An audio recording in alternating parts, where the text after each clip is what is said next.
showcasing local talent, professionals, and everyday people making Salt Lake City what it is today. It's time for another episode of the I Am Salt Lake podcast. I want to personally welcome you out today to episode 221 of I Am Salt Lake podcast. My name's Chris Hollifield. I am your host. Welcome to the show, everybody. Thank you so much for joining me, for coming back week after week as I continue this journey, sitting down with professionals, locals, anybody here in Salt Lake, everyday people, people that are making the city what it is, making it a place that I know I could be proud to call home. Today on the show, I sit down with Pamela Ann Berry. She has a great story. We're going to be getting into that. We chat about her former radio DJ days here in Salt Lake City. We chat about her photography career. We talk about the podcast that she's currently part of, Photo Focus. Really great conversation. We're going to be getting into that here, of course, in just a second. I, of course, want to tell you about our show sponsor, Oleo Skin and Beard, a great local company right here in Salt Lake City. Their website, oleoskin.com, is where you can check out all of their products.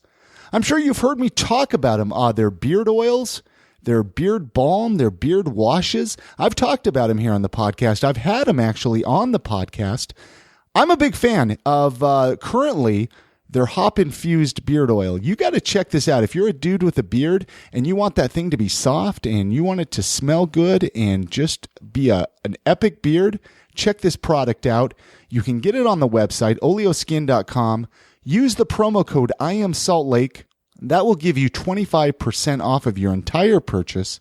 Check out all their other products too. I know Chrissy is a big fan of their coffee scrub, their face scrubs. Hey, listen, you've heard me talk about Crucial Fest. Crucial Fest 6 is coming up June 15th through the 18th right here in Salt Lake City. I Am Salt Lake podcast is a proud sponsor again this year. You want to make sure to check this festival out. Tons of great bands are playing. Some that I'm really excited about. I'm excited about most of the bands. Form of Rocket, The New Transit Direction. These are bands you're going to want to check out. You can buy tickets right there online, crucialfest.com.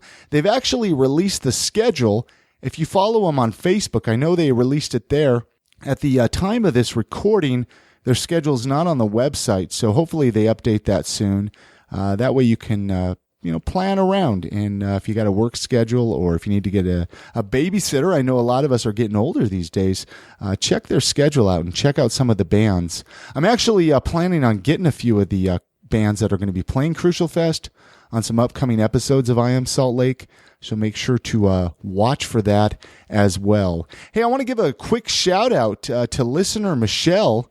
I actually just met up with her yesterday. She gave me a big stack of some VHS videos, tons of old classic Disney videos.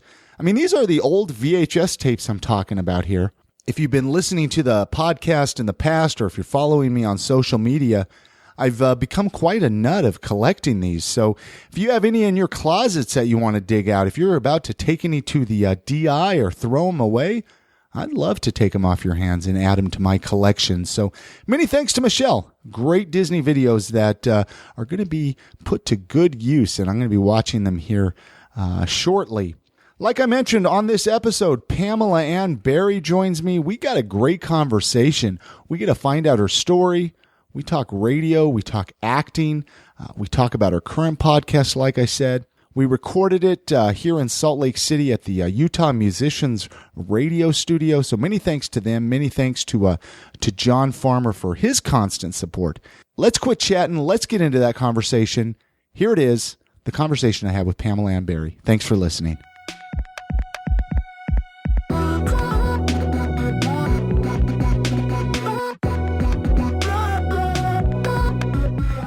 Where did you grow up? Where's home for you? Oh my gosh, that's a good question. So I was born in Turkey. Really? Yes. And I grew up in Alaska. And then while we were in high school, my parents moved to Omaha, Nebraska. So Say that again. Turkey? Correct. And then where was after that? Alaska. Alaska. North Pole, Alaska. North Pole. So freezing cold. It was beautiful. Like in the summers, it's 70s, 80s, no humidity.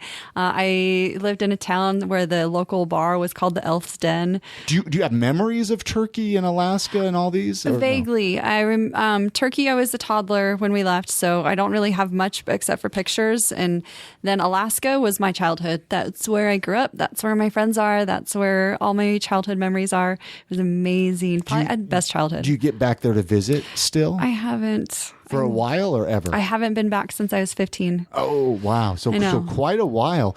And then Omaha, Nebraska. And then what brought you to Utah? Radio. Mm-hmm. So I originally came out here because I used to be Mormon. So when I hated Nebraska because it wasn't Alaska. So I came out to Utah to go to the U of U because, I'm Mormon and it's Salt Lake and it's the closest thing to Alaska type terrain. So I can ski and whatnot. And I got mono my first semester out here. And I had to drop out and go back home. So I went back to Nebraska, enrolled in a community college out there, which had a radio program, became a radio DJ right off the air. I'm on the college radio, and the local country station in Omaha calls me up, said, "Hey, we need some female talent. We like what we hear. Would you like a job?" I'm on the air at my radio station at college. So I started working country out in Omaha, and then I submitted my tapes to ZHT out here back when was it 97.1? No, it was what was ZHT? 94.9. 94.9 ZHT. Yeah. Yes. Yeah. And Jeff McCartney, who's the program director, said, "I see potential," and offered me a job. And so you came out here for a job in radio. Correct. But that's so fast. And how long did you do that for? I was in the radio business. From 97 to, about 2002, 2003, because I also worked up at, I'm just wondering if I ever heard you on the radio. You probably did. Well, at that time, I think it was when I was I moved out east for a little while. So I don't know if I think I was out east about that time. I think my name on the radio was Pamela Brooks. I don't know, it's so long ago, but I also ended up being midday up in Logan on the station, the top 40 station up there, which I cannot remember for the life of me what it was called. I also did some of the morning show. But then, I was on the radio in Logan, and one of the producers of the 2002 Winter Games heard my voice, and I became a venue announcer and did a lot of the voiceover work for the Olympic videos for the 2000 Winter Games. Wow. So you have a story. Let's back up just a little bit, though. I'm intrigued by radio because I love radio and I love all that. What got you interested in doing that? Or maybe you said it already. I apologize. No, my dad always wanted to be a radio DJ. Okay. And his expression of that he wanted to do that, but he joined the military instead, sparked that idea for me. And so you're just like, I want to run with this. Yeah. But do you feel like you mentioned you went to school, you took classes. Do you feel that's even needed now? Radio I've heard some radio DJs now say, you don't even need that. I like the experience of my college radio station. I like going and being on my college radio station and having those airtime recorded and going back to instructors and telling me how to improve consistently. For me, that was super valuable in being on the air. And now, even as a podcaster and as a producer of a podcaster, that education I had when I was in school still applies, especially when I'm interviewing people or when I'm talking to people. Yeah. I'm super grateful for that experience and that education. Yeah. There's classes, communication classes and stuff like that I can kind of pull back into when I'm doing this. But I also learned how to edit. I learned how to edit on reel-to-reel tape. I learned how to edit digitally because I was going to school when there was that big transition. I learning on tape and learning how to edit in a professional classroom and learning how to write copy, learning how to understand music beds and all of that. That's something I couldn't really learn anywhere else at that time but in school. And it's been all of that editing, all that experience, all the education. I can't believe how much I use that more today than I ever have before. That's awesome. So, you're not doing anything in radio now, right? Just it's the podcast, which I want to get into here in just a little bit. But you're not No radio now. No radio now. I was filling in here and there over the last year with traffic. Every once in a while, like on X96 or things like that. I was the backup person if there was an emergency. But that was so few and far between that it kind of faded out because they changed some stuff over, and I think I got lost in the... Do you miss that at all? Do you miss radio, that live radio? I do. Yeah. I didn't know I was going to miss it so much, but I love it. Now, you mentioned, I mean, you did it for different styles. I mean, country and then what was 94.9 playing? Top 40. Top 40. I mean, was that tough? Because I'm sure you didn't like all the music played, right? I was back on ZHT when it was like Britney Spears and Backstreet Boys. And you were like, no more Backstreet Boys, right? No more. No, I actually have sealed Britney Spears CDs that have never been opened. Yeah. And I figured someday that might be worth some money. Sure. And one day I'm walking downstairs and one of my daughters starts opening up the CD and I'm just in slow motion going, no. So she opened it. She opened it. And I have a few others that aren't open, but I was just like, oh. Sure. Because you probably just got promos and everything out the wazoo. And oh, yeah. Wow. No, that and we might touch more on radio, TV and film. I mean, you mentioned have you done movies or TV shows or anything, or is it more like local news? No, I do. I started out in movies, actually. I started out as an actress because when I was 18, I could play the 12, 13, and 14-year-olds because I look really young. Even now, I still look 10 years younger than my actual age. And so, but as an actor, I got onto some movie sets and I was more interested in how the whole process worked. So I was probably the most annoying person on set because I was asking every crew member what they did and, what their title was. And then some wonderful production assistant actually got me hired onto my very first movie, which was Election with Reese Witherspoon. And I was as a PA, and I haven't looked back since. I've PA'd several movies. In fact, I just finished script supervising on a Steven Soderbergh film. Wow. Which is great. So as a script supervisor, I'm right next to the director and Sharon Stone, and it was an amazing experience. I love the whole process on how television and film and radio works. I like being behind the scenes and behind the mic and behind the camera. I apologize if this is kind of a silly question, but who's like the raddest person, famous person that you've met in your eyes? Somebody that sticks out that you're just like, wow. I mean, you mentioned Sharon Stone, Reese Witherspoon. I mean, what? I mean, did you hang out with them at all? No, there is a few celebrities I've hung out with. Probably my favorite, and he's actually one of my close friends now, is Todd Bridges. Oh, from Different Strokes. Yes, yeah. yes. Doesn't he live here in Utah? He lives in Vegas. He has a show in Vegas now. Okay. I just did his headshots, actually. Yeah, no, actually, now that you say that, I think I remember seeing that on your Facebook. Yeah. Because, Gary Coleman used to live here. Mm-hmm. And, man, I loved Different Strokes when I was a kid. What you talking about, Willis? Growing up. Wow, that would be cool, though. And I met him working on a set. And I actually have a super funny story about him. Can you share it? Absolutely. Let's have fun. It's great. It was Friday night and Todd was wrapped and it was a long day and he was like, so anything going on tonight? And he kind of looks, you know how when you ask that question, you're hoping that, and I said, well, I've got to go. I did improv. So I'm like, I got to go do improv and then I have to go take pictures at the gay club. And Todd puts his head down. He's like, oh, okay. And so I look at him like, do you want to come with me? And he was like, yeah. I said, okay, Todd, let's go get in my minivan. So we're driving in Salt Lake to the Improv Theater in my minivan. And I'm just thinking, this is just an odd setup in the first place. I have Todd Bridges, Salt Lake City, minivan. Okay, I'm going to an improv club.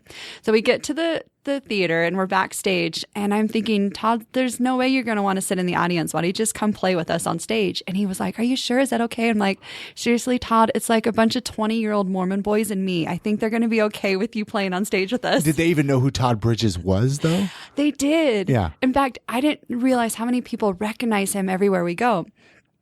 But that night was phenomenal. It was one of the best improv nights I've been a part of. The audience, first off, they're like, is that really Todd Bridges? And they're, that's a nice surprise for them. They're seeing this. And we had just a brilliant, fun, there's times we couldn't even contain our laughter. It was great. And there's actually recordings of it. And after the show, everybody was so excited that he was on stage and the audience is trying to get pictures and autographs. And then I was like, Todd, we got to go to the gay club. So we get back into my minivan. driving to the gay club, and Todd's like, "You do realize I'm a black man in Utah going to a gay club?" I was like, "I'm so sorry." Because no, it'll be fine. I call the owners ahead, and the owners love Todd. They're so excited. They're like, "Okay, we're gonna set up a VIP section. This is gonna be great." And we show up to Club Jam. Yeah, I was about to ask you which club it was. Yeah, it was Club Jam. And it happens that Dreamgirls at the time was touring. And so all their dancers happened to be at Club Jam, and they just happened to be these cute, beautiful, young black kids. Yeah. So the whole Club Jam, the white boys were the minorities, put it that way. And it was so funny. So Todd was laughing at this. This is great. And of course, all the dancers recognize Todd, and they're getting pictures taken with them, and we're having a blast. And then afterwards, we head over to Denny's, and again, everybody recognizes him. They're trying to buy us breakfast and coffee and take pictures. And I finally go to Todd. I'm like, "How do you do this? Like, people recognize you everywhere." And he said, "I just have to always know that I will never go out in public if I'm in a bad mood." But we've been super good friends ever since that night. We had so much fun. That is awesome. And now, what were you were taking pictures, you said, at Club Jam? I used to be their event photographer. Okay, which I want to get into here, your photography here in just a minute. But yeah, no, that's Todd Bridges. Let's jump into your photography. Okay. I mean, I might as well use that as a segue. What got you? I mean, because you're a pretty big photographer. I mean, you take some really killer photos. Thank you. What got you into that? Honestly, Alaska, taking pictures of moose in my backyard. Like with a little 110 film camera? Or Yeah. I remember looking back, and I just had so much fondness of just being able to go out in the wilderness and take those pictures. And then when I started going back to school 7 or 8 years ago, I went to film school. I went back for film school, and I took a non-major digital photography class. And my teacher at the time, her name is Susanna Audette, and she is a phenomenal photographer here in town. I love her work. She's a fashion photographer. And she looked at my stuff, and she's like, "You need to do more with this." And after that, I declared a double major, and that's when my parents were like, "Well, about time." Sure.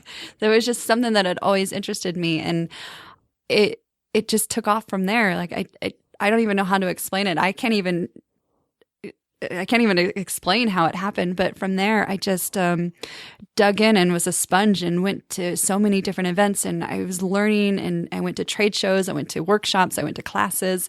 And one time I'm on Facebook and I see an ad for Photoshop World. And I don't normally click on ads, but that one, I clicked on it and I saw that I can go 3 days and learn all about Photoshop, and at a student price for $150. Oh, I'm in. So I went down to Vegas and I went to Photoshop World, and I learned more in those 3 days than I did in a whole entire semester of school. But it's the people I met there. I met the people that changed my life, and the people I ended up working for to this day at that Photoshop World. Which is who? Which is Richard Harrington, who is the editor of Photo Focus that I work for. A guy named Lou Lesko, who runs blinkbid.com, which is a site where you can do bids and stuff with agencies and with your clients. And now I have an invested interest in that company. But those people that I met saw something in me that I didn't even see in myself, and brought me under their wing, and they became my mentors.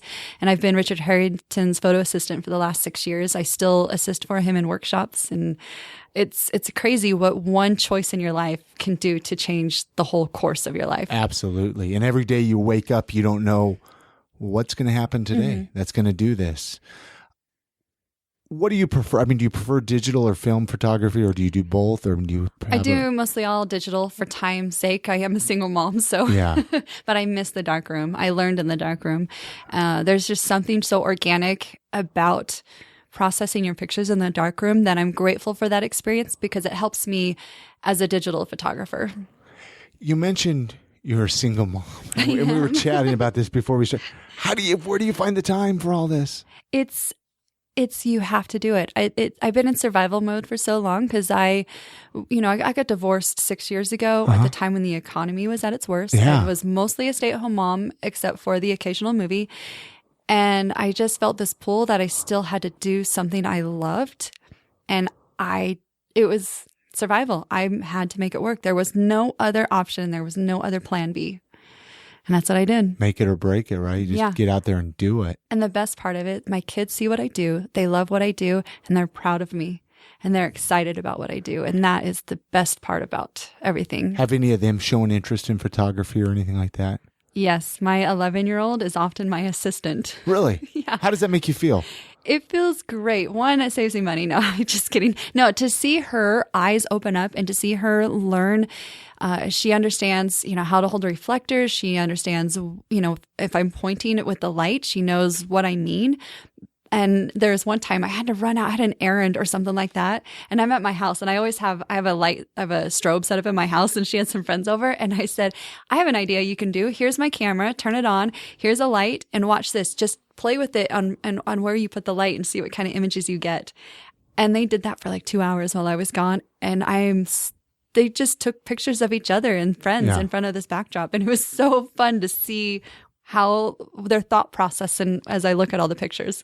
So what are you taking pictures of now then? I mean, are you doing weddings and stuff like that? I mean, that's pretty basic photography stuff, isn't it? I do a lot of headshots. I have a book coming out that I wrote a chapter in on actors' headshots. For me, I love connecting with people. I love finding who they are.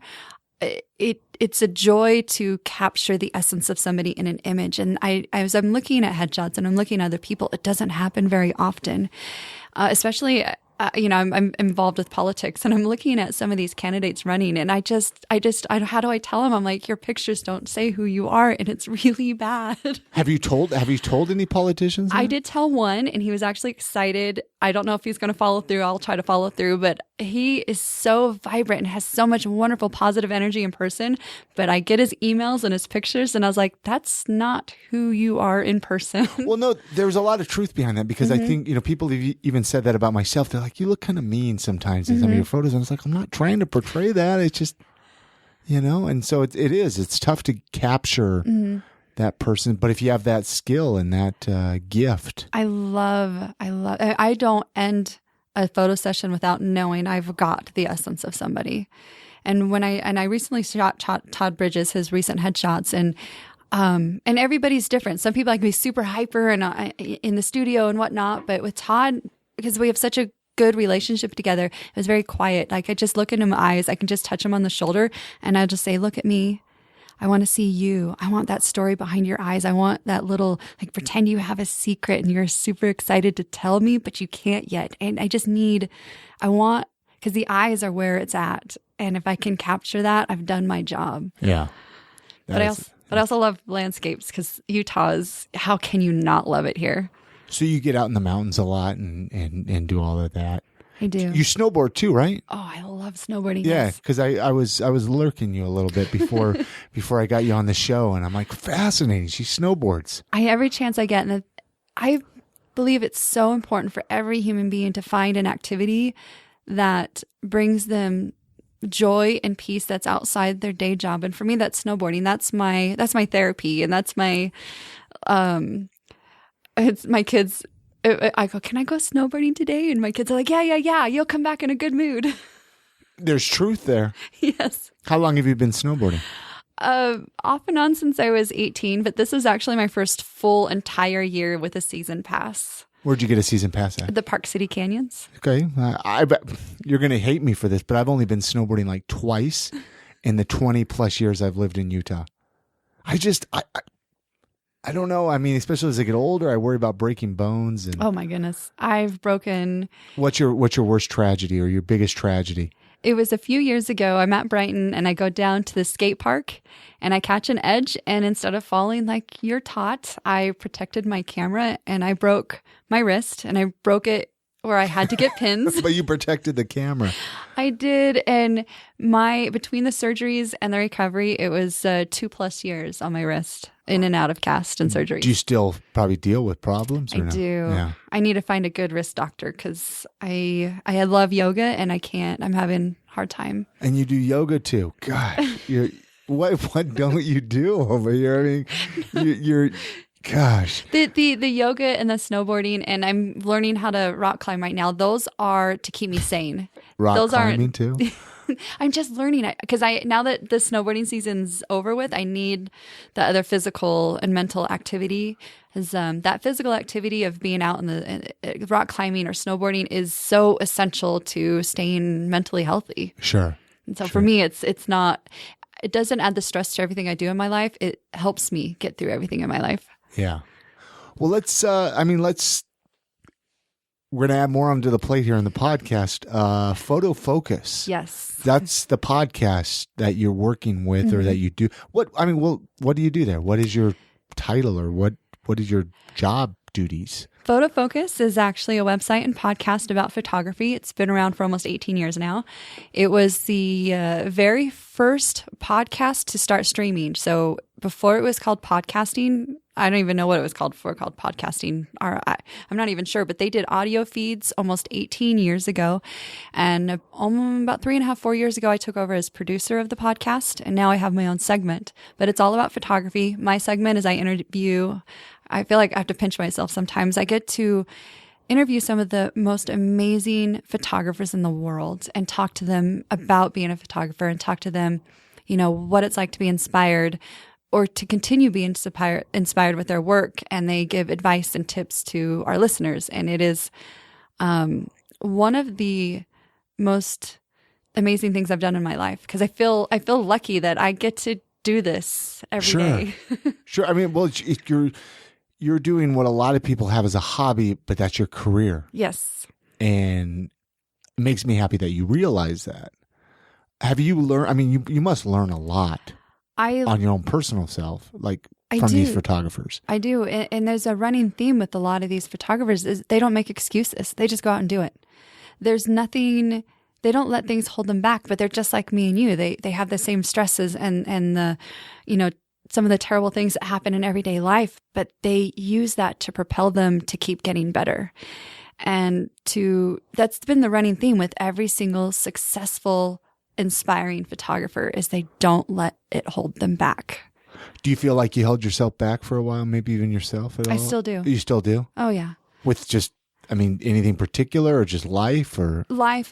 As all of us have stresses and whatnot in our life. And I've let my marriage and my ex-husband hold me back, and to have a job where I'm constantly inspired to get past that has been a huge help in my personal life. So what are some things, people listening, I like to get, what is there anything you do or anything you can think of that you do that kind of helps you get past that? Or well, snowboarding's helped, honestly, to just be able to focus your brain and get out there and get activity, those endorphins. Mm-hmm. I have to. For me, that's what I found in this last year that helps me the most. Before that, I still do on days. I still let him get to me and get me depressed and get me sad.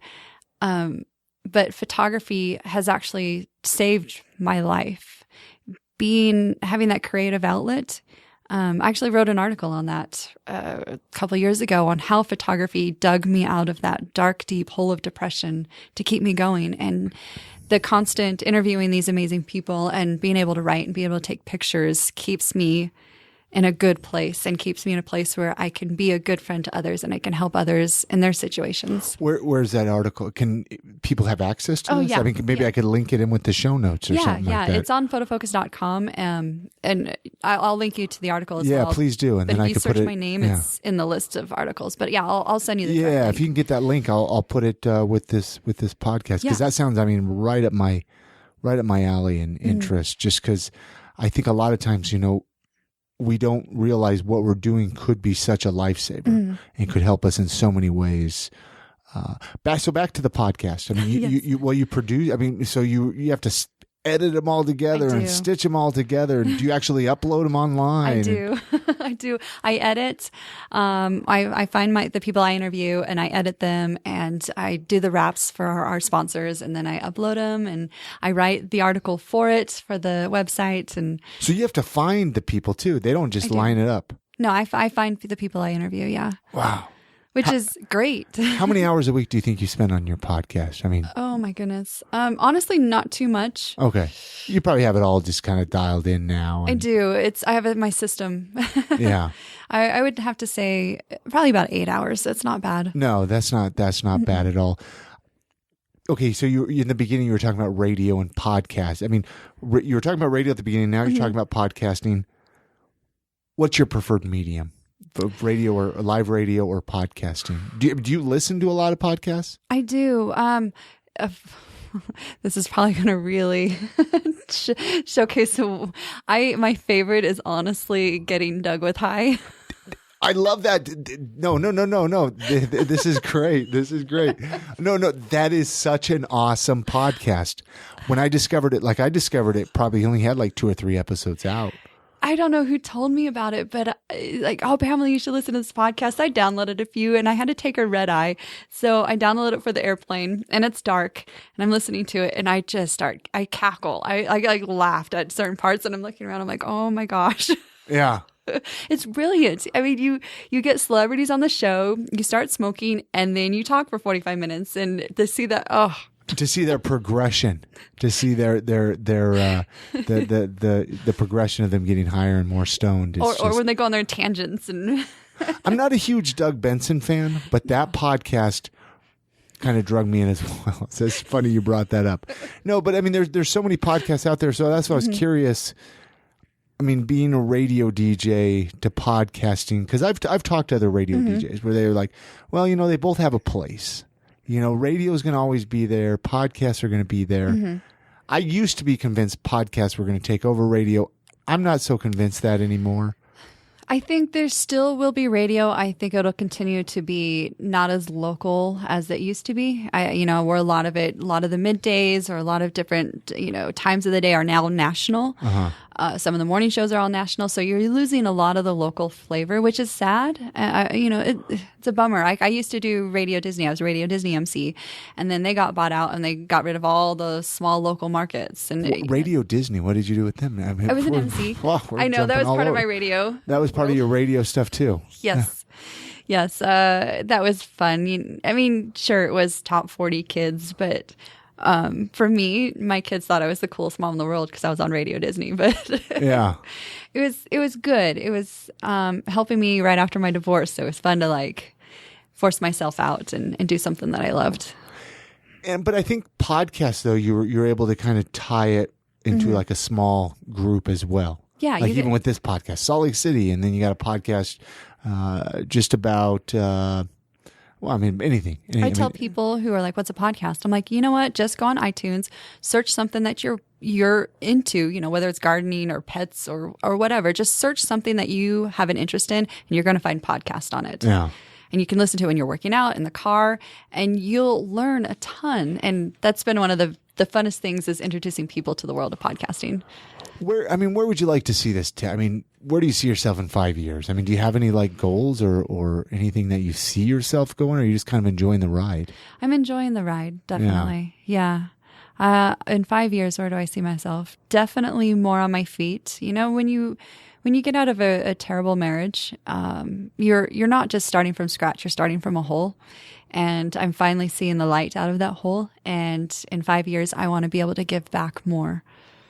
When you were you doing all this stuff when you were married? No. Oh, okay. Because I didn't know if he was supportive of all of it or any of that. I started to get in photography at the end of my marriage, and one day he actually takes all my lights and throws them in the car and breaks them. He wasn't supportive. And to find my voice and to find what I love in the last few years to figure out who I am has been an amazing transition in my life, and I'm actually excited to see what the next 5 years will bring. Yeah, I think that's important to be with somebody who supports you. Yeah, and even if it's just you at that very moment, you have to support yourself. Yeah, absolutely. What are some of their other hobbies and interests? You mentioned podcasting, photography, snowboarding. Traveling must be in there somewhere too. You must travel all over the place. I have to travel. That's part of what I do. So, I work with a company called Atomos, which makes. I was actually going to ask you about that. Atomos. Yeah, they make external recording and monitoring devices for cameras. So you can take your DSLR camera, bypass the MPEG compression that happens, and record 4K ProRes HD quality footage, which is actually easier to record ProRes for your computer in general, just because your computer's not trying to build up all those files again. But to be able to travel and geek out on filmmaking and photography and help people up their games, I feel like I'm living a dream right now. Well, because you even mentioned, what was it? when we were setting up this podcast interview, you had some convention in Vegas or something. What was that all about? Yes. NAB, National Association of Broadcasting. So anything to do with radio, television, film, photography, and every single product in the world that supports that industry meets once a year in Vegas. And I'm helping teach a nighttime sky photography workshop. Then I'm helping in a couple of post-production classes. And then I'm working the booth for Atomos on the expo floor. Right on. Do you go to any like podcast conventions? I've always wanted to go to like, was it New Media Expo? And there's one happening in Chicago in July, I think. I'm going to one in this fall in LA, the LA Podfest. The LA Podfest. I'm familiar with that. I was invited with that one because it's been mostly comedians. And Graham Elwood, who runs it, who actually tours with Doug Benson, ironically. That's how I met him, actually. He found out. And after I said all that about Doug, Doug's around the corner. He's coming on here. He's Well, how this happened, which was funny, the whole Doug Benson thing, he was on Twitter mentioning he was in Salt Lake, and I replied back. I'm like, oh, bummer, I have to work. And he was like, oh, come crash the meet and greet. He like DM'd me, and I was like, oh, Doug Benson is DMing me. All right. Sure, okay. Sure. So I'm going to go to the meet and greet. So I show up in the meet and greet, and I didn't realize what I was wearing, but I was wearing a pink shirt that said podcaster. And I don't know if it was Graham or Doug who said podcaster. And he said, oh yeah, I actually produce a podcast called Photo Focus. And Graham was like, oh, is that the Scott Bourne one? And I said, yes. And he's like, we've been trying to get a hold of Scott Bourne because he knew in his research of doing podcasts that Photo Focus was the very first podcast ever. And he wanted to get in touch with Scott to be a part of a documentary he was making. And then that's how me and Graham got associated. So we started emailing back and forth. And that's how Graham has been inviting me for the last 2 years to go to LA Podfest. I'm finally doing this in this fall, and I'm going to be podcasting live with Photo Focus. Really? Yes. Well, maybe I'll have to try to make it down for that. That would be really cool. So, like, when you do a live Photo Focus. I've never done one live. Okay. Because I was curious, because I've done a few live I Am Salt Lake lives, and I was just curious how you would do that with photography. I'm not really sure. I imagine I'm probably just going to record it live in front of an audience and then just release it on our regular schedule that we already do. That's kind of in my head because we're so strict on our schedule. We've never missed a day. And so I can't. And how often is the podcast? Once a week? It's once a week right now. It used to be 3 times a month, but we just changed it in the last month to once a week.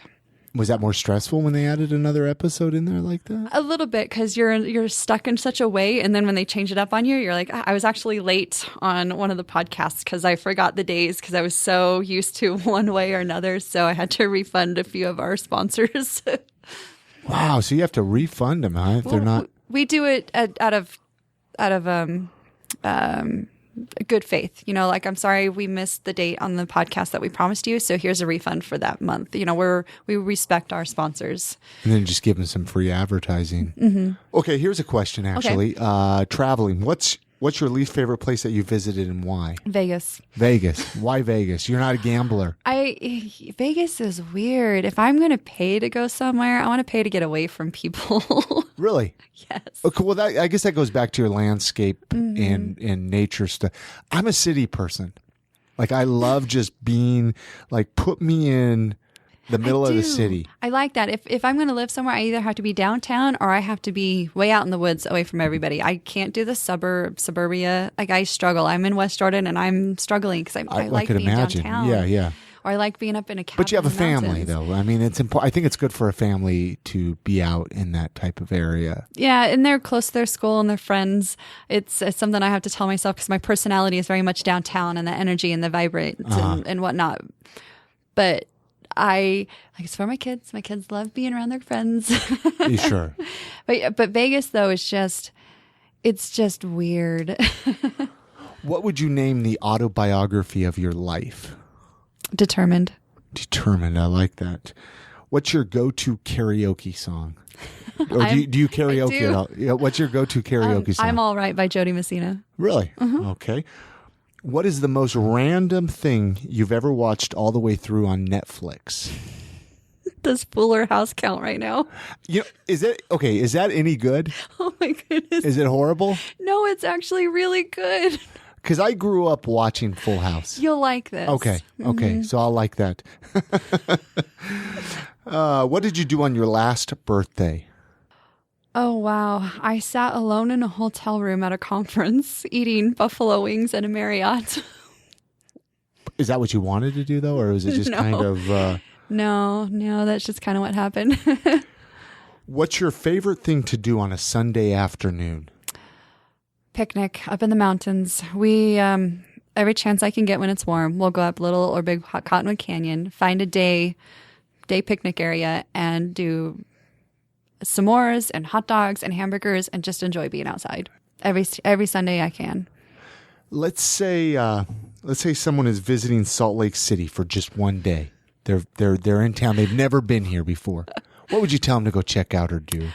Surrounding areas to work to. Yes. First, I've done this a couple times, and I have them Google top 10 weird things to do in Salt Lake City, and we go down the list. And I've done this twice in the last few months. We've gone to the weird pyramid thing. I can't even remember what it's called anymore, but there's like a cultist type leader that has a pyramid close to Did you ever see when Dave Attell came here? Are you familiar with Dave Attell? He did a show called Insomniac or something, and he came to Salt Lake, and that was in it. And that was the first time I've even heard of that. Yeah. That pyramid thing. Yeah. So we went and we took pictures of that, and then went over, is it 8th or 9th South, that one weird garden? Oh, Gilgal Gardens or something. Yes. I probably butchered it, but you know what I'm talking. Yes. The Joseph Smith Sphinx, and Yes. it's funny, that place is so tucked away. You're like, is that there? Mm-hmm. It's right by Trolley Square. Yep. Yeah. So I don't know. I'm a weird host. I like going to the offbeat places. No, I love it. And then let's see. In fact, I just had friends come in town this last weekend, so that's why it's so fresh on my mind. So we did that, and then had a picnic at Memorial Grove. And you take him to Club Jam? No, that's where you took Todd. Right. Oh man, Salt Lake's great. It is such a fascinating city. Do you have any favorite local eating spots? Lucky 13. Man. You can't even stump me. No. Do you have do you like their burgers? I do. The garlic fries, though. The garlic fries are like top notch. So if someone wants to take me on a date, take me to Lucky 13. Yeah. What's your favorite burger there? If you don't, I know this is a weird question because I rave about a certain burger a lot, and I'm curious. You said you've never listened to this podcast. No. So I'm curious of your burger. So I have a favorite, but I have one that my body can only eat. So I will still have bites of the macaroni and cheese and the peanut butter one, but I have to stick with just the plain old burger. Okay. I love the peanut butter burger. It's so good. Yeah, and I a can lot only of people, have a bite of it, they get so risky. Oh, peanut butter on a burger? It's so good. Should I eat that? I mean, is it? I also had a bite of the really hot one. Because I can't have a lot of cheese. Oh, so. It's with the habanero? The habanero one is habanero? phenomenal. So whoever I'm with, I encourage them to get the macaroni one or the hot one or the peanut butter one, and then I'll take a bite. Yeah. Do you have a motto or piece of advice that you would leave with the listeners today? My motto in life, I know this is so cheesy. I love it. It's cheesier the better. Every human just wants to love and be loved, and I just want to make the world around me more positive. I love it. How can people find you? Do you have a website or connect with you? Yeah, on Instagram and Twitter, I'm Pamela Ann Berry, and my website is PamelaAnnBerry.com, so it's very easy. Awesome. And I'll get those links at IamSaltLake.com with this interview. Anything else you want? I mean, I've enjoyed chatting with you today. You got a heck of a story. Thank you. No, I mean, I know we kind of skimmed through everything very quickly. I didn't know if there was anything that maybe we should have mentioned that we didn't talk about. Everything's pretty good. I have NAB coming up, and I'm probably going to head down to Moab for a workshop this summer. Actually, I'm going to. Wow, did I just go blank on the name? Up north, Yellowstone. I'm going to go to Yellowstone at the end of May and to take pictures. Yeah. Gosh, you and your pictures. All right, many thanks goes out to Pamela Ann Berry for coming on this episode of the podcast. What a great conversation. I thoroughly enjoyed that. She shared tons of stuff I had no idea that she was part of or did. But that's the joy of doing the podcast. That's the fun of bringing people on and having them share their story. All of the links to connect with her can be found at iamsaltlake.com/221 for episode 221. Send her a message. Let her know you heard her on I Am Salt Lake. Hey, iamsaltlake.com is our website. If you haven't been to the website, head on over there, check it out. All kinds of neat stuff on there as you can listen to all the episodes right there online. I got the entire back catalog, all the conversations that I've had with people here in Salt Lake. Listen to them right there on the website. There's also a link for iTunes where you could subscribe to the podcast free of charge. Download the entire back catalog. Maybe you're going on a summer trip. Maybe you're taking the family on a road trip. Well, this is the time to download some of those episodes, find out the stories, find out more about the people that are making Salt Lake City a really, really rad place to live. Hey, there are some ways you can support the show, and I Am Salt Lake could really use your support right now. First and foremost, you can make a one-time donation right there on the website. Believe it or not, $1 or $2 goes a long ways. I'm in desperate need of some new audio equipment, and I need help with the web hosting, audio hosting. I can't do it alone. I'm a one-man show here, and really for the last few years, I've been paying for everything out of my own pocket, but that's where I'm asking you, the listener, to help keep I Am Salt Lake moving forward. Help it out. Consider just donating $1. I mean, I'm serious. That will go so far in the podcast world, and any and all help is greatly appreciated. You can also make a monthly donation for as little as $5 a month. Just go to iamsaltlake.com/support, become a monthly donor, and trust me when I say that your support will not go unnoticed, and I am grateful for anybody that has been part of the monthly donor program with I Am Salt Lake. There are also some other ways you can support the show. You can share any of your favorite episodes on social media, Facebook or Twitter. Don't let this podcast be your dirty little secret. Share it with your family and friends. I mean, I am grateful for those people that share the episodes of the podcast. Hey, I want to tell you about Lyft. If you haven't used Lyft yet to get around Salt Lake City, you are missing out. This is a great alternative to your traditional taxi cab. You just download the Lyft app in your smartphone. It's LYFT. Enter in the promo code I Am Salt Lake. This is going to give you $50 in free Lyft credit. This is unfortunately only available to first-time riders, though. So make sure to enter in that promo code the first time you download Lyft. Again, the promo code is I Am Salt Lake. Then when you request your first Lyft, you'll get some free Lyft rides. It's a great way to get around town. If you want to go out bar hopping with your friends on the weekends, if you want to get to Park City, or maybe even want to go to the airport, use the promo code I Am Salt Lake and request a Lyft. Hey, I'm here every week. I got a brand new episode. I've been having some really great conversations. Like I said, Crucial Fest 6 is coming up. I'm going to be chatting with a few of the bands that are part of that. So make sure to check out their website, crucialfest.com. Get your tickets early. This is going to be a really fun festival that you're going to want to be part of. I'm planning on being there. Another festival I'm going to be at is the Make It Louder Festival. You could check them out on Facebook or go to Milo. Let's see, what is their website? MiloFestival.com. This is going to be happening Saturday, May the 14th. I'm going to be there chatting with bands as well. Maybe you'll see me. And if you do, come up and say hello. I love to meet the listeners of I Am Salt Lake. Hey, speaking of meeting listeners, I have a request. I heard this on another podcast. I thought it would be really fun to do.